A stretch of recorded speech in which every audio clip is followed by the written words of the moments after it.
How do you refocus when you're distracted during your between point routine in tennis?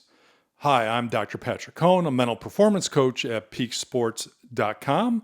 And in this video, I'm going to talk about how you can refocus when you get distracted between points. You're watching the Tennis Psychology Podcast. So a question I get quite often is, what happens if I get distracted between point and I can't get my focus back? Well, that requires you to have this skill of refocusing. And I teach the 3 R's for refocusing to my athletes. It's basically recognize, regroup, and refocus. And we'll talk about some of those elements in a moment. So what might be distracting you? First of all, you have to understand where your focus needs to be. We've talked about the routine and the mental skills in the routine in previous videos, so I'm not going to go over that. But you have to understand that there's certain performance cues that are going to help you execute.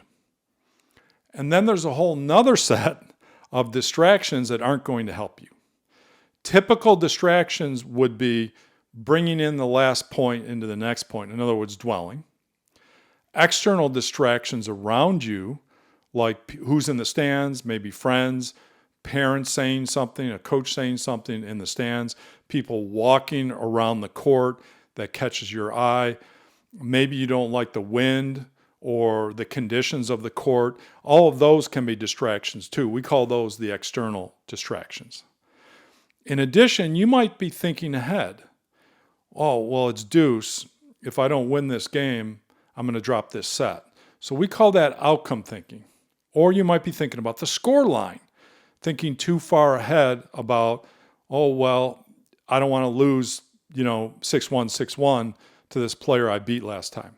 So all of that outcome thinking doesn't help. And it often creates anxiety and worry when you're getting ahead of yourself. There's one other category of distractions. I like to call these random distractions. Random distractions are things that just pop into your head for no reason, typically about things in your life, or if you're a student, school, maybe relationships, maybe friendships, maybe family life.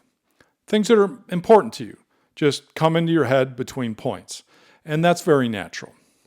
So here's the plan. The first step is to understand your personal triggers. What are those distractions for you typically?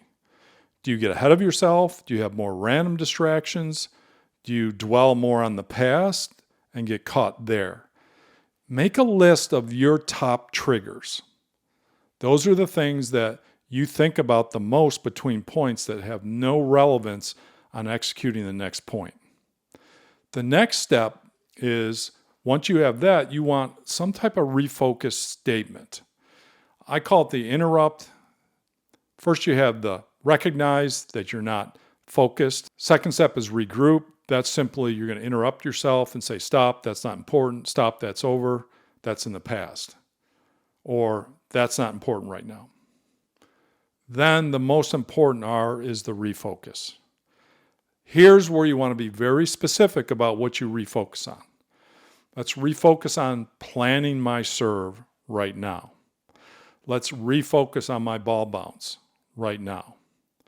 Let's refocus on seeing the serve or visualizing the serve. So I want you to be very specific with where you bring your attention to after you recognize you're distracted, you interrupt that distraction, and you get back to the present moment and what you're doing. Now, it's perfectly acceptable to step off the line and restart your routine. We call that a routine restart. I would do that if you're getting close to your ball bounce, you're getting close to your ball toss, and you need to step off and get your stuff together. The closer you are to executing the serve, the more likely you want to restart the routine. Hope that was helpful. Hope you enjoyed this series. Please like the video, subscribe to the channel if you're not a subscriber, and hit that notification bell. And we'll see you in the next one. Thanks for watching.